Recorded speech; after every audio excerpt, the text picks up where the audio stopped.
Hello, Master Sergeant Riker and Junior NCOs of Battle Company, 2nd Platoon. My name is Staff Sergeant Pimentel, First Squad Leader of 2nd Platoon, and today I'm going to be giving an informational briefing which is unclassified. The purpose of this briefing is to compare and contrast the advantages and disadvantages of the Chinese Motorized Rifle Squad and the U.S. Rifle Squad. In this brief, I will be comparing these two through the enemy analysis framework, comparing the composition, disposition, strength, and capabilities of each respective squad. Starting out with composition, the Chinese Motorized Rifle Squad is broken into 3 different teams: the headquarters team, machine gun team, and anti-tank team.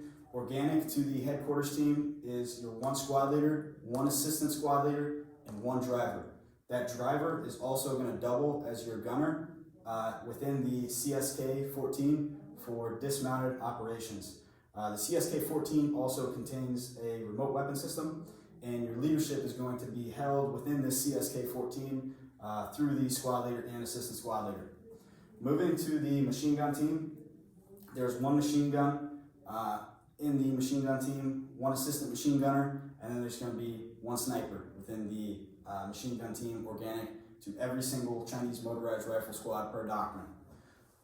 Lastly, the last team is the anti-tank team, which contains 1 grenadier, 1 assistant grenadier, and 1 rifleman. And these 2 teams together, your machine gun team and anti-tank team, are going to be your 2 maneuver elements, which is going to be led by the squad leader and the assistant squad leader. Moving into the U.S. Rifle Squad composition, there is 1 squad leader and broken into 2 fire teams. Each fire team containing 1 TL, 1 automatic rifleman, 1 grenadier, and 1 rifleman who is going to be an anti-tank specialist, where the other rifleman is going to be your designated marksman.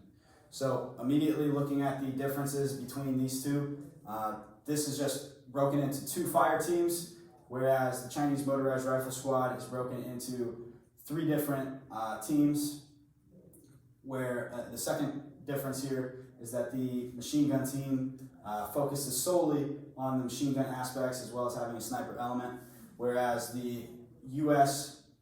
Fires team has anti-tank elements within the grenadier and machine gun elements within the squad automatic weapon.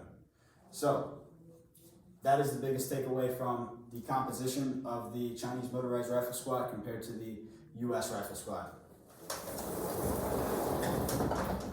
Moving into the strengths of the Chinese Motorized Rifle Squad and the U.S. Rifle Squad, the Chinese Motorized Rifle Squad is going to consist of the headquarters team, which has 3 QBZ-95s organic, which is going to be your assault rifle or the M4 equivalent with a range of 400 meters, and 2 QLG-10s, which is going to be your grenade launcher or the U.S. equivalent of an M320 with a max effective range of 200 meters, as well as the QJZ-89, which is going to be your general purpose machine gun, the U.S. equivalent to the M2 with a max effective range of 1,600 meters, creating a total PAX of 3.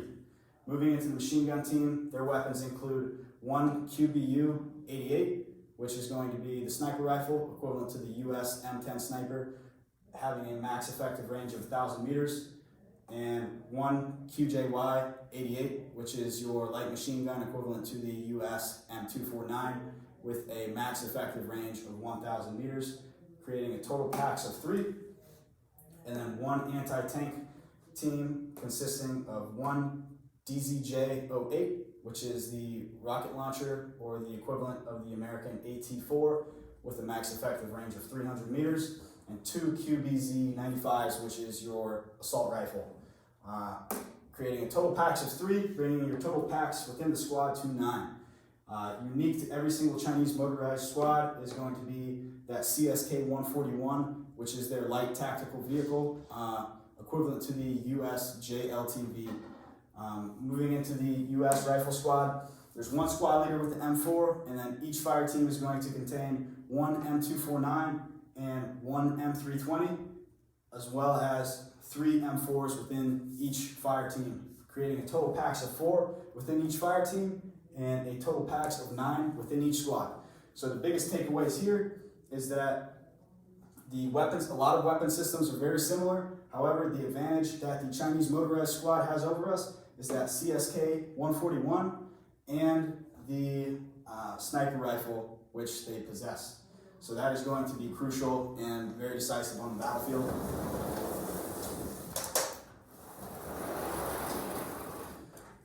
Moving into disposition, or how they fight, looking at the Chinese motorized squad, it's very clear that the Chinese motorized squad focuses a lot of their attention on their offensive capabilities and a little bit less on their defense, where here they focus a lot on quality over quantity, as well as some things which are similar to the U.S. rifle squad, such as audacious and aggressive, where the U.S. focuses on having audacity. The U.S. also is going to focus a little less on the offensive, more so on the defensive, making sure that they're very well versed within the flexibility and maneuver elements of defense and able to respond to any attacks which may confront them. And they also, probably the most important one here is going to be having a high operational tempo and having a very violent execution of a great plan. So, finally, moving into the capabilities of the Chinese motorized rifle squad versus the U.S.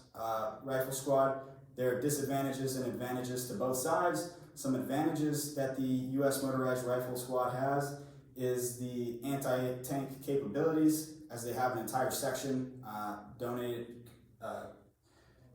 to their anti-tank capabilities, whereas we have it kind of split up. But an advantage is that the U.S. Rifle Squad is going to have better command and control, as they are more autonomous with their leadership within the squad. The next advantage that the U.S. has is that every single soldier in the U.S. Rifle Squad is going to have night vision capabilities, where not every single soldier in the Chinese Motorized Rifle Squad has those capabilities. Only the squad leader and the assistant squad leader.